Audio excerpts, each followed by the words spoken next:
Thank you, Sir Giancarlo Valencia from Imus Cavite. So, ito yung unit nyo. Ayan, okay. Sinamahan pa natin na 50 rounder mag. So, additional na lang to. Normal lang sa una, medyo mahigpit siya. Pero ang kasama talaga nito, stock ay ito. No? So, ayan, okay.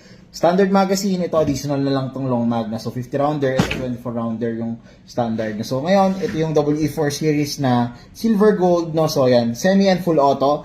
Naka-Punisher design na backplate. No? So, ayan, ganda. Naka-rear fiber optic sight. Naka-front fiber optic sight. At syempre, may mga parang dragon serrations din siya. Top, tsaka rear serrations, tsaka front serrations. So, ayan guys. Patawag ko lang din testing natin na semi. Firing. Ngayon, testing natin ng full auto. Push down ko lang yung lever. Full auto guys.